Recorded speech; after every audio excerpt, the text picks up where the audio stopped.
Welcome to Kettlebell Corner, where strength meets theory, where we take you on a deeper dive into all things kettlebells. I'm Jeremiah Waylon, and he's Roger Parks. And in this episode, we want to ask you a few things about kettlebell training. Do you think about the bell moving high in your swing, big beastly swings, fast snatches, or heavy loads in your press? Well, it all starts somewhere, and that's from the ground. I know you hear it from us a lot, the ground, but we're talking about stance today, and we're going to break down why the smallest changes in your stance can transform your lift and benefit you in ways that you might not believe. It all begins off with a few things, and number one is, Roger, how you doing? I'm good. I'm ready to talk about stance. You ready to stand in the place you are? Okay, so, let's do the first things first. Stance, we need that context, so I want to give you a quick little checklist, and I'm going to You gave it to me, so you already know this checklist. But number one, this is the basics, what every stance must do, okay? Number one, allow you to stay balanced throughout the lift. That's important. We're going to get to that. Number two, give you room to move through the exercise's full range of motion. 3, position the prime movers and their joints to do the work. That seems heady. And number 4, allow for maximum force production. All right. That seems like 4-point checklist, Roger. Does that sound about right? That sounds about right. And I think it's actually fairly simple and actionable once you get used to looking through the steps one at a time to figure out, where do I stand? Because it's not an easy thing, even for coaches. We don't get extensive direction on this stuff. So these are things that we've distilled and we've used. And again, it's kind of an algorithm process because we want to give you something to guide either your own lifts or the lifts of your students. Yeah, true that. For you listening, we put this out once a week. So go ahead and if you like it. And maybe even share it with another kettlebeller in your life, okay? First things first, Roger, when you pick up a kettlebell, why should stance and balance matter more than just the weight or the reps? Why does it even matter? Balance dictates your entire lift, really. I've said this before, I'll say it again. Balance isn't just or stance, right? Isn't just where you stand, but it's your platform for the entire lift. And balance has a lot to do with that. Where you put your feet will directly determine where you balance, how you balance. If you are losing balance, for example, maybe you've had this experience. If you're a human, you probably have, and you're going to fall, you'll notice some things tighten up. And when we lose balance, there are things that reflexively tighten up in order to stabilize us and keep us from falling. When you do that, when you have muscles that are tight in order to prevent a fall, those muscles are not there for you to produce force. That's what we want them to do in most cases. Your balance is that big of a deal. It's also going to determine the direction of your force. So let's take a hypothetical. Let's take a swing. Okay. A little more complex than a grind movement. Your center of mass is going to be moving forward and back as the bell swings. If you don't manage that balance when it comes time for your leg drive, then the force that you're putting into the floor is going to be misdirected. Think in arrows, think in directions. Yes, you have a horizontal path, also a bit of a vertical path, but your force production is largely going to be vertical. You want all of these arrows to be moving straight down into your feet. And that's going to propel your body and make the swing happen. If, however, you're wobbly on your feet, you're moving forward and back on your heels, side to side, maybe it's a one-arm swing and you're on one side of your foot, the force is not going to move as straight as you want it. It's not going to be as effective or as efficient, meaning it's going to take more force to have the same result. So balance is important for those two primary reasons. One, things get tight. Actually, they will also get weaker if you can't balance. If your body doesn't feel comfortable, your brain is not going to give you a ton of neurological drive to produce force, and it's really going to make your force production less ideal. Now, you can look at injury mechanisms and things like that. I don't really want to go down that rabbit hole because it can get fairly complex, but that is another factor. If you are going to fall, and it kind of ties into the first factor, if you're going to fall, then you're not going to be safe. So mind your balance. Yeah, and if you think about it, if you're balanced, try doing a kettlebell swing on your tippy toes. And what does that feel like? To your point with the force production and being able to have confidence in what you're doing. It's like, I don't have the balance. I can't do the things I need to do. Thus, I'm a complete failure in kettlebells and should give it up and head back to dumbbells where you don't need any balance. That sounds about right. All right. So what are anything that you've used in your coaching that has helped somebody right away as far as gaining that balance or finding that stance position? Yes. Perfect. You want me to tell you about it? Yeah. So let me rephrase this. Will you tell me about a time in your coaching where you've made some sort of instant impact or a pretty quick impact onto somebody's stance? And what did you do? How about I tell them? Because the most recent time, the most impactful time was probably a week ago, and it was you. Wait a second here. Keep my name out of this. What did you do? The perennial quest is Jeremiah pressing a particular bell. It's 48 kilograms for all you out there, okay? He is a longer, leaner lifter. And we widened his stance a little bit. And not only did he get the 44 up easier than he's usually done it, but he's also got the 48 most of the way up. Now with this slight widening of the stance, and I think we're actually going to go over this, so we'll explain it a little more in detail. Some of that, yeah, during the appropriate time. But his stance was narrow, causing too much of a lean and not giving him really room to maneuver. His center of mass wasn't staying over his base of support well. We widened him up a little bit. That press went up. The next one almost went up. So now I'm confident he does actually have the 48 kilo press, because the small change that we made got that bell 3/4 of the way up, and that's usually the hardest part. So that's the last time and the most effective time, but I do it almost every session. Yeah, I would say that it comes up frequently too in the sessions I use. And Roger, maybe you can answer me this. So using that example of the press that I tried, and if you've seen me fail a bunch of times, and we've shown the picture on here with that excessive lean, would that be considered off balance if I'm leaning way outside my feet? And, we've talked, you can check our bell over foot episode, but is that considered off balance even though I don't fall over, or is that just purely stance? Well, like everything, I encourage people to think in terms of degrees. If you get stuck in binary, balanced, unbalanced, you're going to miss some nuance. So technically, if we look at the definition of was your center of mass over your base of support, yes, it was. Was it in the center of your base of support?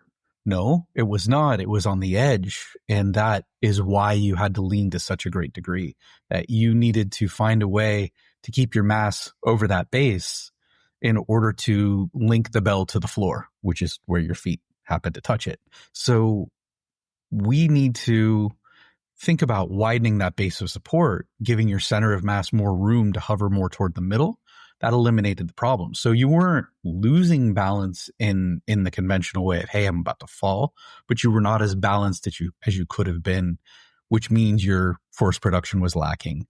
You had to lean too much. You didn't really have good lines, is the way I think about it. Your lines of force were really off, and we'll talk about that a little bit later too. But that was a significant enough difference where you felt it right away, and more importantly, regardless of how you feel, the output was clear and immediate. The press went up, and then the heavier bell almost went up too. All right. Well, we've talked about the width a little bit, but let's get into that. And as far as what happens when you adjust that stance with wider or narrower, what is going to happen to the body? What's going to happen to potentially could happen to some of the lifts when you make those adjustments, aside from the simple example you just gave me? But what is that creating more room? What is that doing? Depends on the lift we're talking about. In the case of the press, then widening the feet is going to help your balance.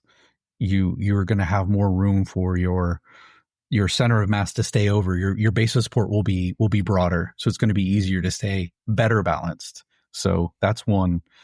If we're looking at a squat, however, widening the feet can do a few different things, but most importantly for many people, it will give you room to move.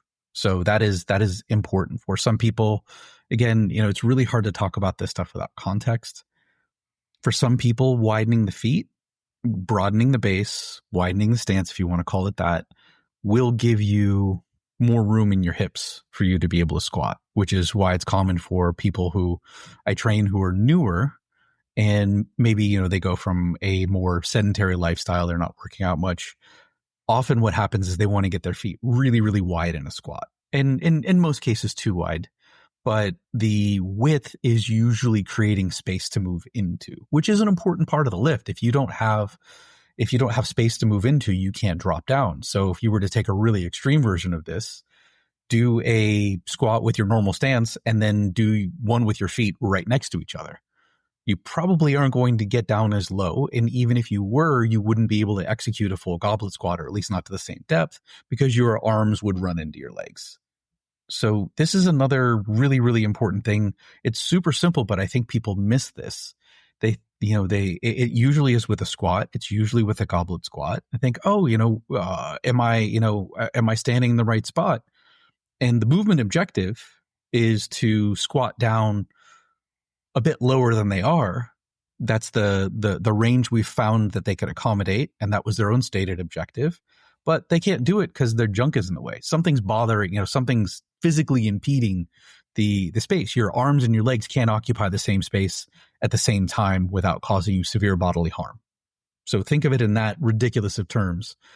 You may need to widen your stance to let your elbows get and the bell get down if you want to break between your legs, goblet right? Squat.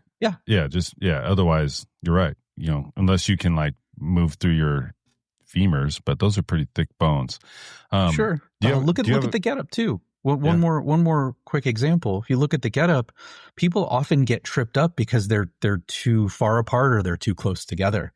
And if you're too close together, you're jammed up. If you may have felt this if you've tried to get up, you literally can't move because your limbs are colliding. One leg is colliding with another during especially the sit through phase. Mm-hmm. So giving yourself a wider base will just allow the space of your limbs to move freely through the space you make. All right. Is there anything you can, like a drill that you could share that would help somebody find the ideal width of their stance? Or is it just simply trial to find where you're not running into your junk, as you put it? There is one with swings that we do. And this teaches a bunch of things. So we'll call it out here, but it's the rope drill. It's where you have a rope. You can use a band. You can use a few different things. But the idea is you have a line of pull. You have something that's pulling your arms back behind you at the same angle, roughly at a 45-degree angle that a swing would be. The reason why we do that is we want to actually have that force present, because I've seen it several times where people will set up where their feet feel comfortable and then they get into the swing and they don't quite have the room to move. What the rope drill does is you have to get into that loaded position, the bottom of the backswing or the bottom of the hike with a line of force, which is a rope tied to a kettlebell or something heavy behind you, because you are guaranteeing that your arms are up against your body and they are back through your legs as far as they can be. Sometimes people set up too narrow, and then when they go to do a swing, they'll get to the bottom and they won't be able to go very far back behind them, which will limit potential force production. So if you're bumping into yourself, if you're creating a natural barrier, that's going to be a problem. So the rope drill will teach you how to create space, produce force while remaining balanced. So this drill really executes on all of the things that a good stance really requires. What about, do you think it's useful to do something where you lay on your back and kind of pull your knees to your chest sort of thing, like try to see how much room you've got? I know you've seen it a bunch in some, what was it, like range of motion tests in the hips or something like that. Is that a useful thing somebody could do, especially if they're new and they're like, oh, I can pull them up further when they're this wide? I don't know if it translates correctly, but what do you think about something like that? I do think it's useful. And I think it's really important to talk about what it's useful for.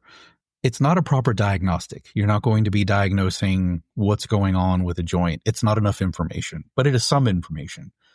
If you create the situation where you're on your back, you do need to realize that you're not doing a swing on your back. So as soon as you get on your feet, things may change. There are things that, for example, limitations in the ankle that are completely taken out of the equation that may come into play. Doesn't mean that it's not useful. In fact, I think it is pretty useful for people to lie on their backs and just get a general idea of the architecture of their hips. Stuart McGill talks about a hip scouring drill, and I think that's similar to what you're talking about, where this is really a drill that a coach should lead you through to get the feeling of where your femurs naturally go into your pelvis, because the sockets in the hips sometimes point in different directions. Sometimes they point straight out to the side. Sometimes they're more forward. Sometimes one's forward, one's back. There can be all kinds of variations, and your legs don't necessarily make sense. So or they don't necessarily match.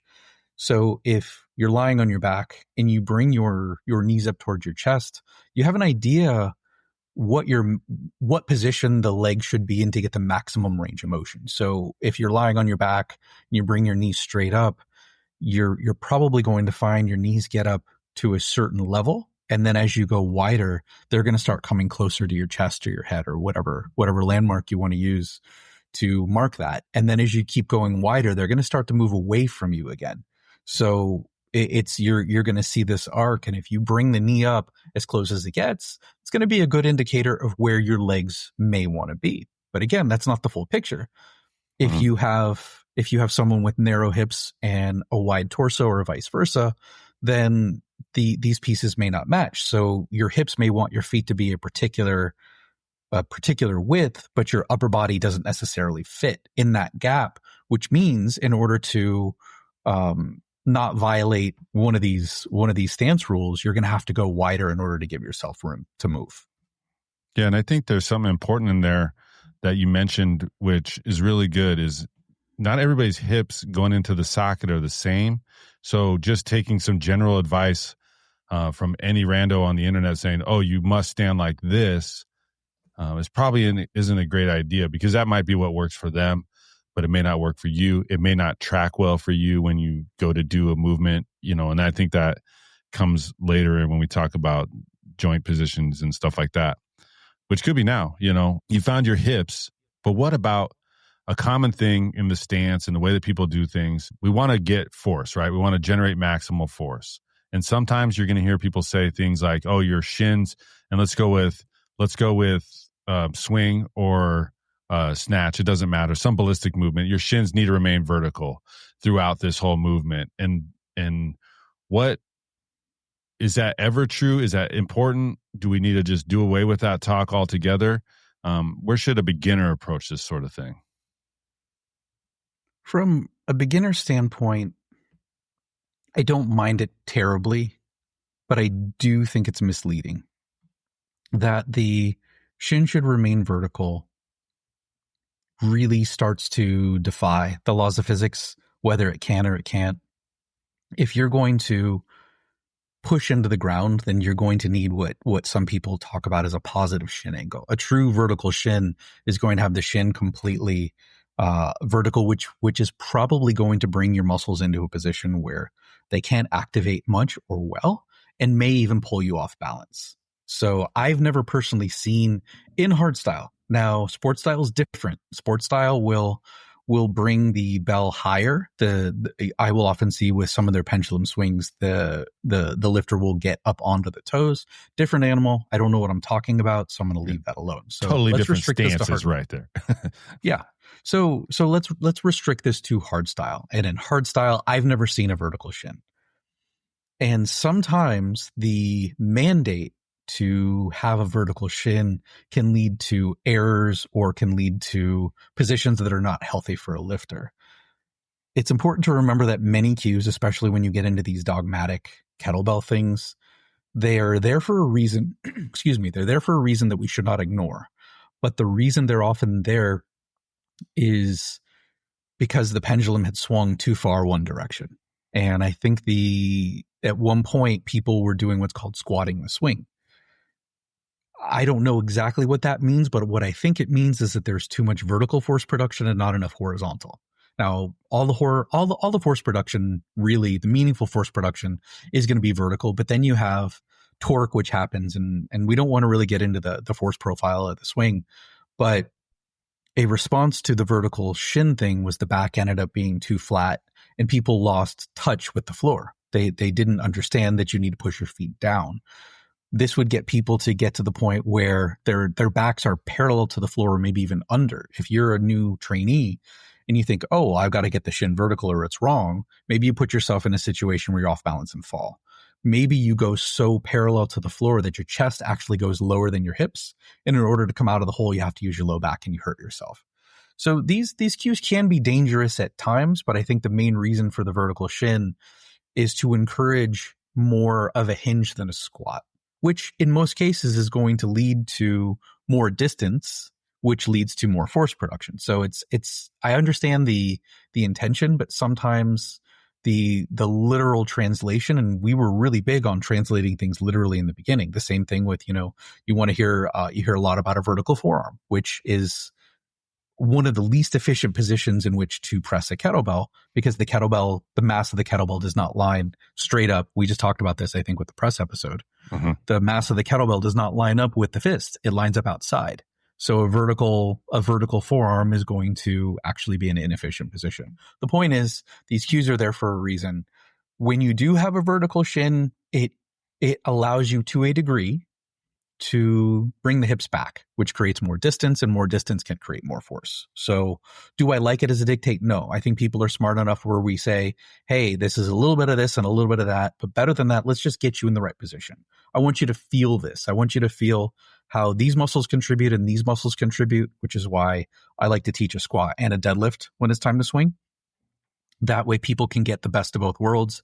And I aim for more of a 45-degree torso and let your shins do what they do. A lot of that comes down to what's called anthropometry, or individual dimensions. And in that position, you find your 45, you find where you're strong, you do the rope drill, you look down, where are my shins? They might be more positive, meaning the knees are going to be a little more forward. A lot of that's going to have to do with the length of your tibia, the one of the lower leg bones, and the femur, the upper leg bone. So how those interact, that's gonna be a bigger determinant in your shin angle than anything else. Because at a certain point, you cannot coach someone out into having smaller femurs or longer tibias or shorter. You're going to get what you're going to get, and you need to understand that as a coach and a practitioner in order to not hurt people. Yeah, and the 45 is something sort of like, it's just athletic, right? And that's basically if I was to dumb it down, would it be an athletic stance to where you could generate force and potentially, let's say, jump off the ground? Even though in the swing or a ballistic, you're not necessarily jumping off the ground, but is that in the right realm? Or let's say the arms down jump drill, or where you're standing in that, after you've defined that stance position from the rope drill and you've done your squats, like, oh, can I put my arms against my body, jump high without using my arms? Is that going to give you what you're looking for? Is there something you say specifically to somebody that, like, get into this position? I think the idea of the athletic hinge is another pendulum swing. And I think at some point things are going to break down. What is athletic? Well, mm-hmm. There's a difference between, how you might stand if you're a goalie of some sort versus a quarterback versus, someone who's on the offensive line in American football. They're going to be very different athletic stances. If you're a jockey, your athletic stance is on top of a horse, right? So we don't have universal agreement there. This is why the physics come in handy. What I will say is your ideal stance, if your goal is maximal force production, is the one that allows you the most amount of horizontal and the most amount of vertical while you respect all the other parts of your stance. That is why this 45-degree matters. A simple experiment is to do a straight-legged deadlift versus a regular deadlift. And anybody who's been in a gym, you're going to see that you can go down farther with a regular deadlift, allowing some bend in your knee, and you will also be a lot stronger. I've never met anyone who's like, oh yeah, my regular deadlift's, 225, but my straight-legged deadlift is 475. Like, I've never heard that once. So, and if that's you, then you're probably doing something wrong with your conventional deadlift. Well, and if that's you, leave a comment. The point is that we're looking for, in this case with ballistics, we're looking for the maximal amount of distance. And this this is going to be different. You know, we can say 45 degrees, but it's going to be about 45 degrees. And again, it's going to come down to how your pieces work together. So what I really like is, if you don't have a coach, is play with some depth. Now, the primary piece that should move into the backswing, and the thing that you should give most attention to, is your pelvis. Your pelvis should move back. It should not move down. But that doesn't mean that the knees can't move forward, because they can, and they will, and they probably should almost 100% of the time. How your shins balance out is going to come down more to your body. So your body type that you can't change.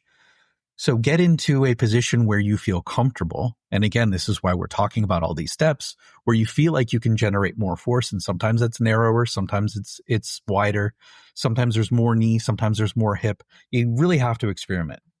So yeah, 45 or athletic.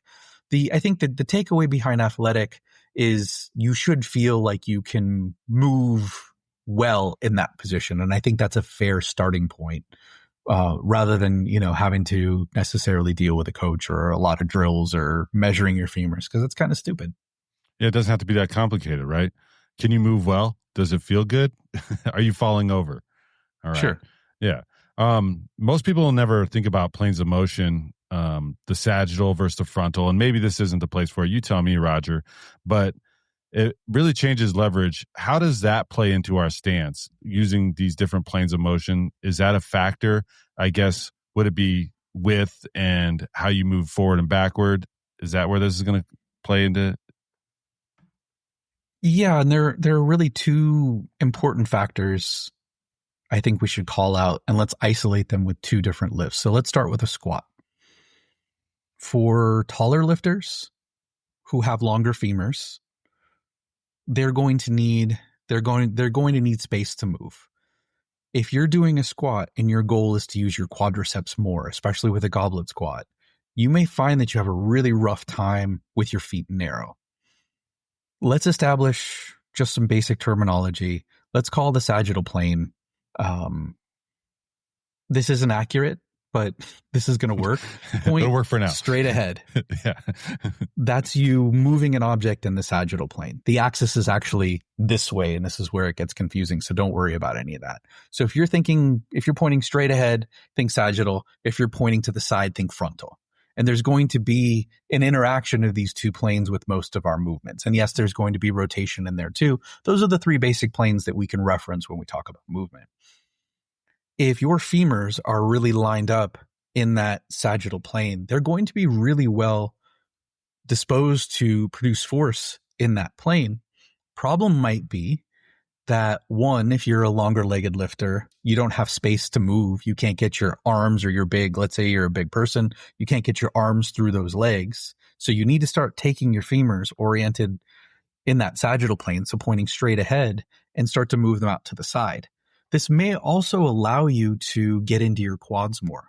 As a simple experiment, if you want to see how this works, take your cell phone and put a pen next to it.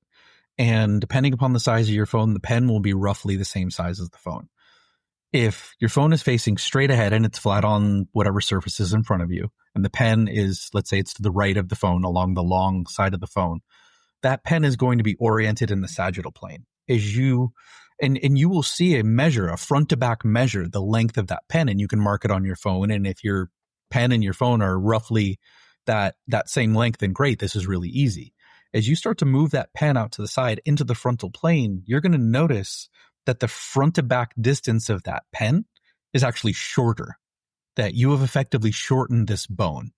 A couple people talk about this, but the one I think talks about it the best, there's a guy named Tom Purvis. He can be a little hard to follow sometimes, but really bright guy, and his videos are worthwhile. He talks about this. I think he calls it foreshortening, where you can start to control how the levers, the physical bones of your body, interact with gravity and forces by how you orient them. So I apologize if that was a mouthful, but the takeaway is, if you're a longer lifter and you're having a hard time making space, or if you can't really get into your quads because your femurs have to travel so far back in order to get you to stay balanced, or if that happens and the kettlebell's coming away from you in a goblet squat because you have to move so far back, you can widen the feet, right? You can turn those femurs into more of the frontal plane and create more space and tap into your quads a little bit better. Would you say that's a fair answer to the first part, at least as it relates to a squat? Was that helpful? Yeah. And subsequently, is it too simple to say that if you're a shorter lifter, you know who you are, no names are mentioned ever, to narrow your stance would be helpful? Or if you started too wide, to like then just do subsequently the opposite? Or is it more in depth than that? Obviously, it's probably purpose. No, it would not be. We want to interact with all of these pieces individually. You need to understand that the human system is self-contained, and we're not really concerned with overall length. We're thinking relative length. If you, let's say, have, and this is something else, Tom Purvis, he's got a great video on YouTube where he has like a foldable skeleton thing. It's meant to simulate bones.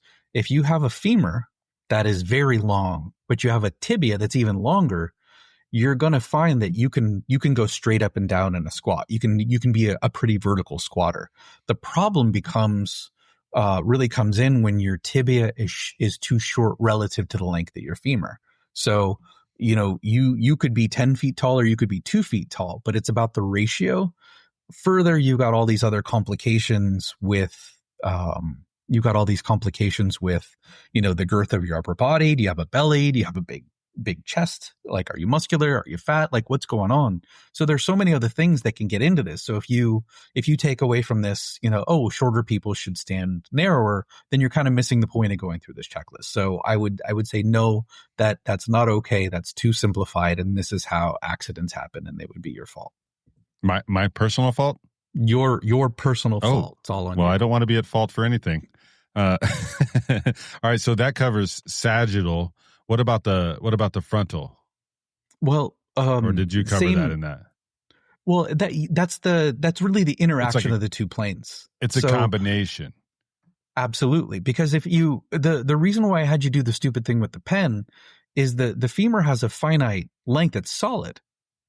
So, good, we got a visual. So I have a pen as the pen moves away from, so you can see, if you're watching this, you can see that the pen is roughly comes to the bottom, kind of the bottom of that top little lens thing. Okay, now you slid it down. Oh, where do you want me to put it? Right there? It doesn't matter. Put it all the way at the bottom. That's fine. All right, that seems so. You can see, if you're watching this, that the top of the pen is now coming to the lowest lens of the camera on the phone. That's in the sagittal plane. As he moves it out to the side, keep going, right there. And if you were to draw a line from the tip of the pen now to where the phone is, you're going to see that it's actually below that whole camera casing entirely. I see that. As you've gained orientation in the frontal plane, you've lost orientation in the sagittal plane. Why that's important, now we're going to use the swing example. Swings take place in the sagittal plane. So if we had these crazy legs where our femurs could be completely lined up in the sagittal plane, then we would maximize the distance that we could use for force production. Fact of the matter is, we can't do that. The upper body is going to matter. The width of the bell is going to matter. Balance is going to matter. So you may need to bring your feet out wider. The last piece of this that we talk about is putting your feet in a place where you can generate as much force as possible. The possible is contingent upon all the other steps in this little algorithm.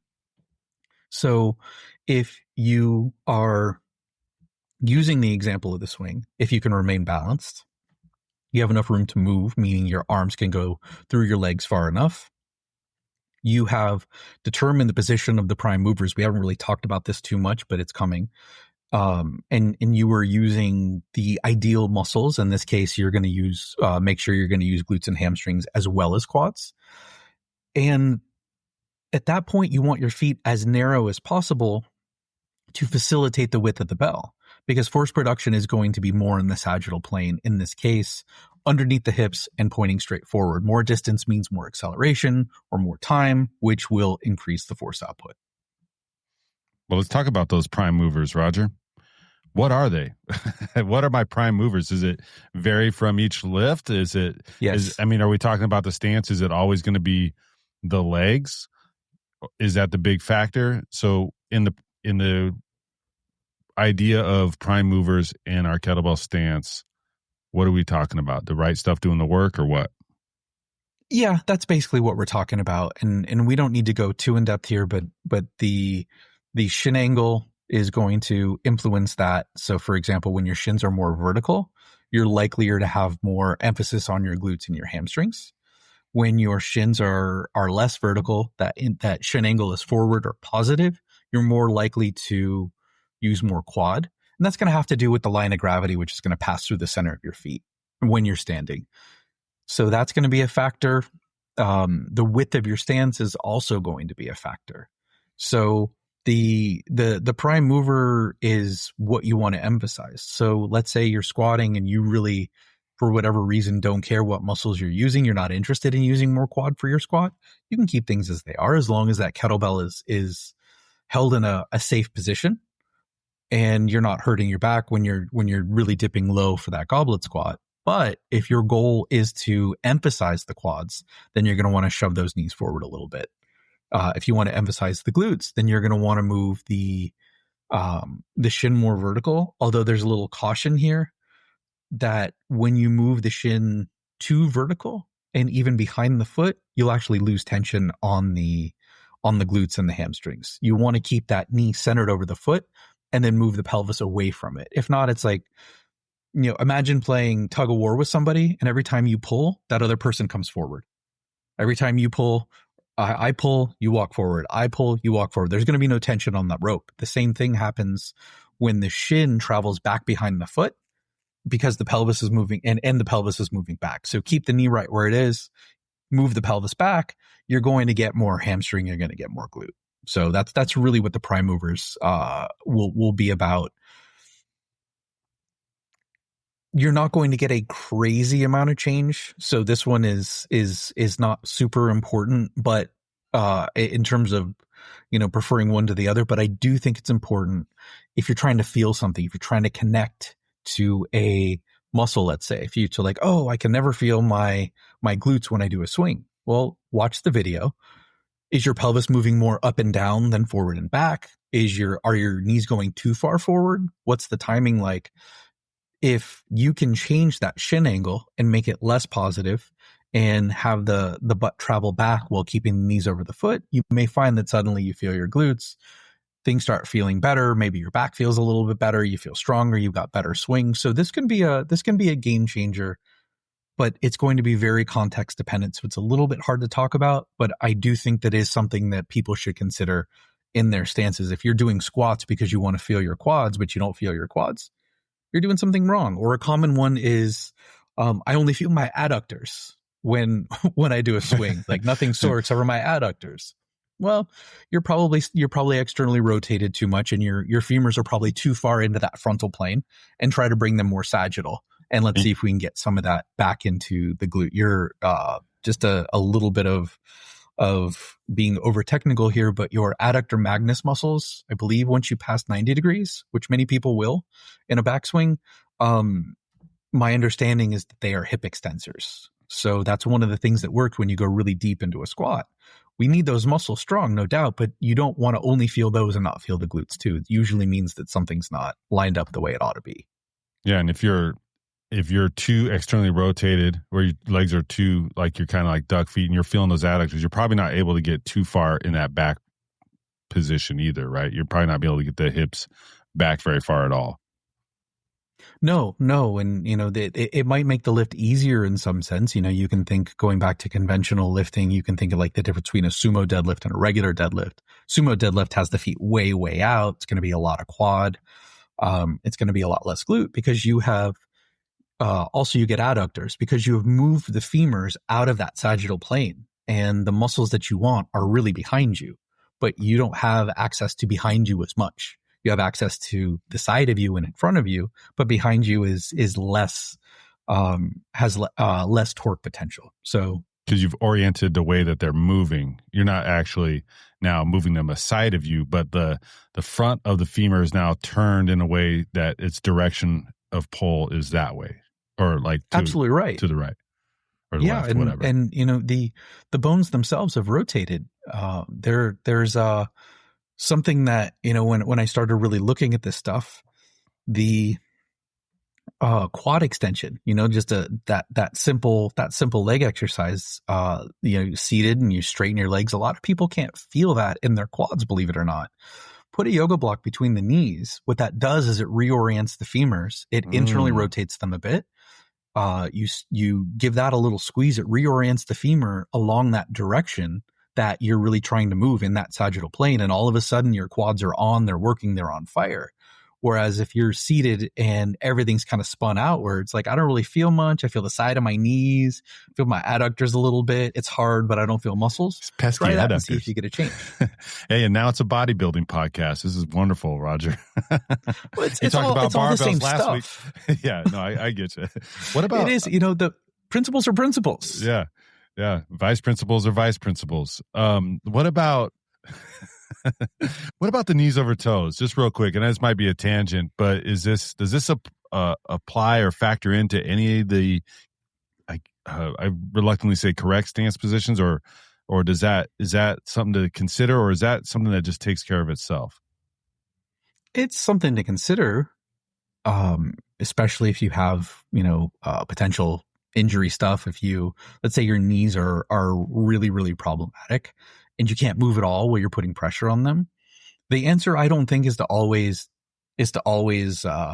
move pressure back and away from them.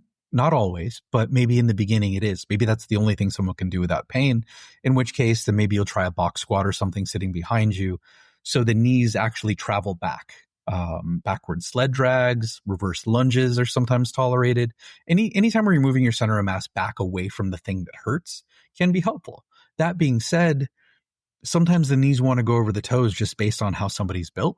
And when I stopped shying away from that, and I have a history of knee problems, my knee started to feel a lot better. So yes, you want to load people more gradually in that case because your body needs time to adapt and build capacity.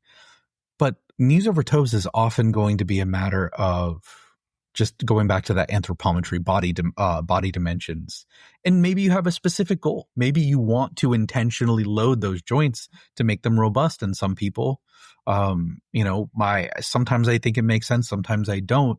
But sometimes by putting more load on those joints, they get stronger and people feel better. So, this is, yes, it goes into stance. It's important, but for our purposes, we're thinking a shin angle because I don't want to do too specific of a job describing, injuries and injury mechanism. Because that's usually what this is all about. And we don't have the context for that. Yeah. We love that context. Number 4 in our checklist is, allowing for maximum force production. Now, is there any like you could say like, hey, this, and this are the key things you look for that is going to kind of get you closer or allow you to have that maximum force production? Or how do we realize this maximum force production? I don't know if this is the same question or two different questions, but you can decipher it. You're smart. One more, give me one question at a time again. Maximum force production. How can we realize that? Is there a few things you would share? Is it just going through all the things you talked about, identifying those things? Or is it a specific, like, you're checking this, you're checking that, you got this, chances are you're going to realize this maximum force production? I think it's the second one. When it comes to, and again, this goes back to the physics of the thing. When we're looking to move an object, so let's assume our object is a kettlebell.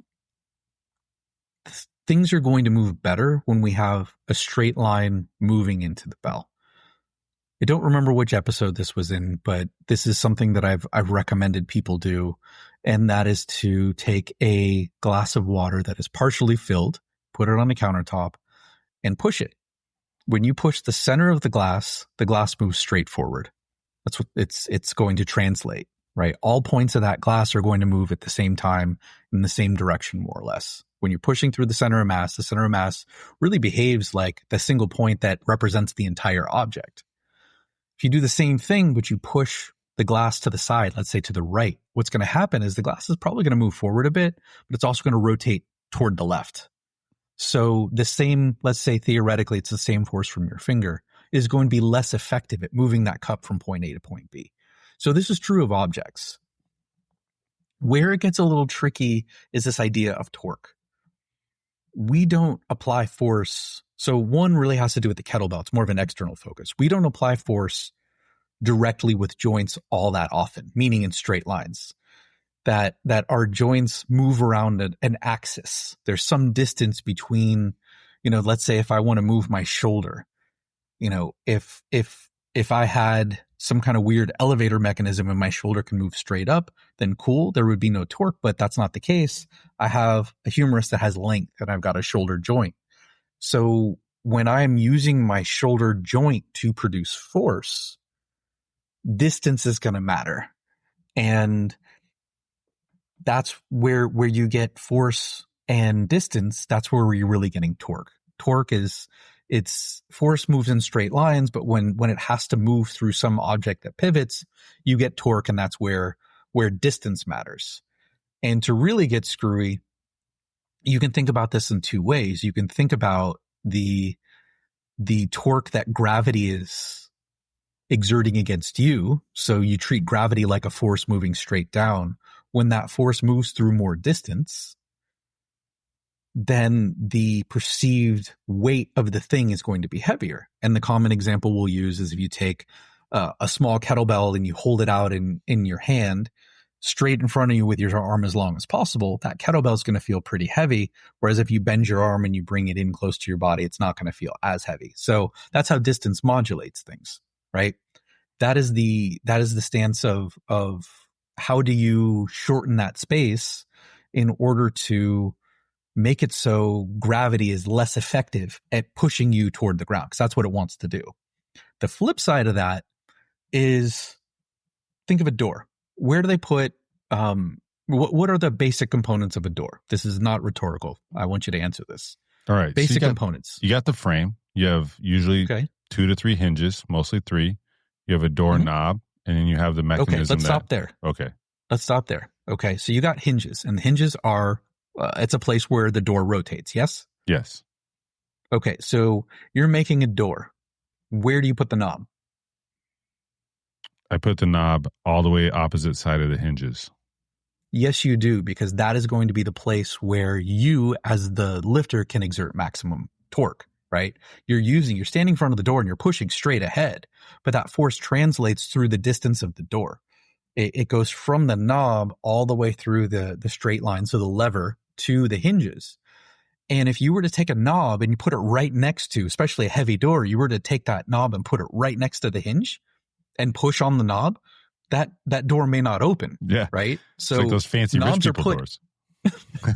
the knob, well, they have people to open them. Okay, yeah, sure. They don't have to worry about it. Door guy. So the knob itself is put as far away from the hinge as possible to make doors easier to open.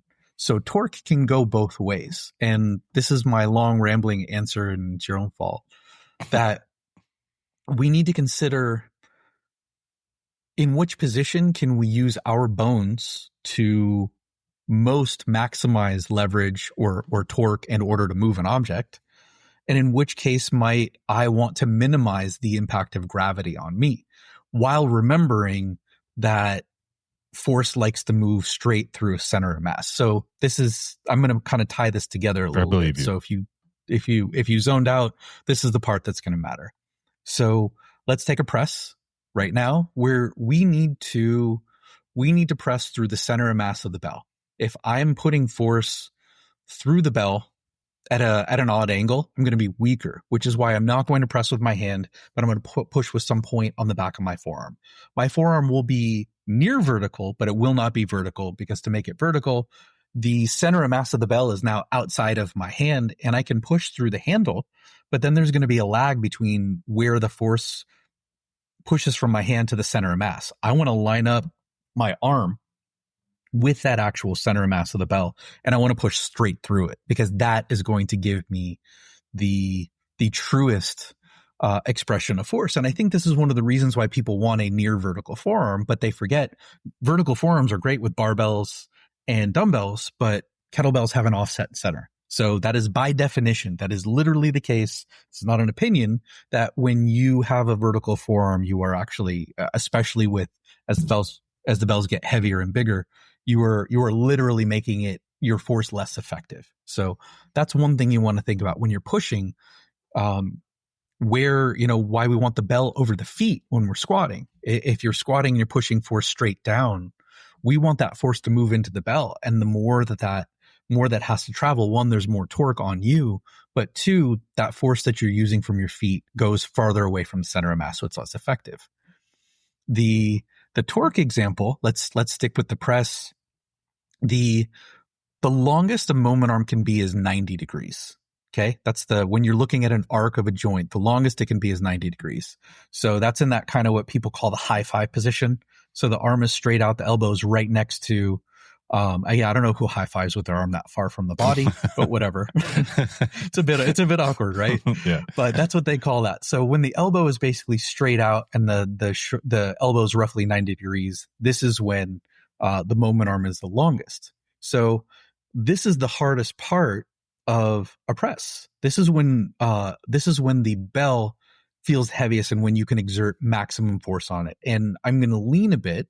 I've got my right arm up. For those of you listening and not watching, I've got my right arm up, and I'm going to lean toward the left. If you're watching this, you can see the angle between the bottom of my arm and the side of my rib cage get shorter. The elbow is actually dropping underneath my shoulder. That distance is actually decreasing. And one of the reasons why we lean is we make that moment arm shorter so we can push, and then we lean back underneath the bell. That's one of the reasons why that works. So if you're listening to this, I'm leaning away from the arm that I'm pressing with, and the angle that's formed between my humerus and the side of my rib cage actually gets smaller. And like I just said, the biggest a moment arm can be is 90. So when it becomes less than 90, and you can still push, it's not influencing your anatomy in any way.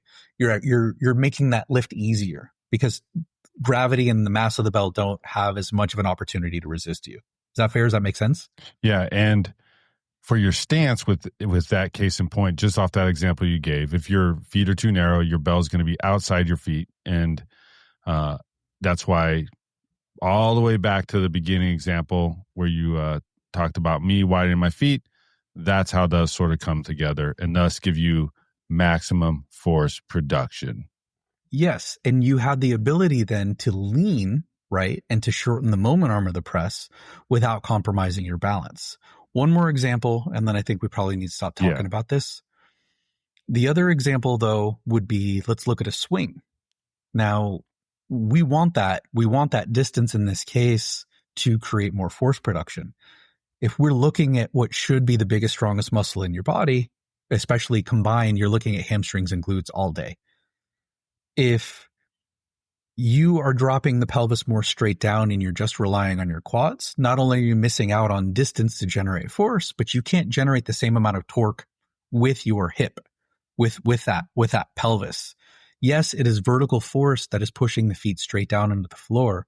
But when that happens, what it's doing is it's causing that swing forward of the femurs, which sets the rest of the swing in motion.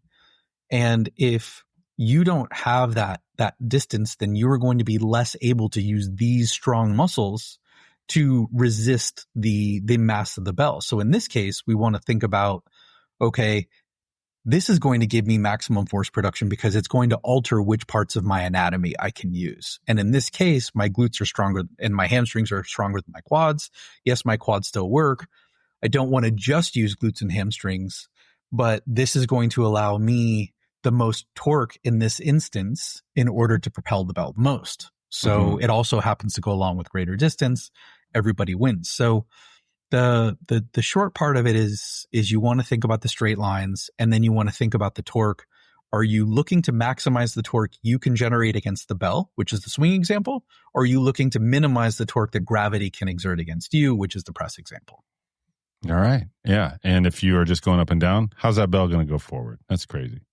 That's crazy stuff. So, all right, with the stance, the checklist again, allow yourself to stay balanced throughout the entire lift. That's the whole thing.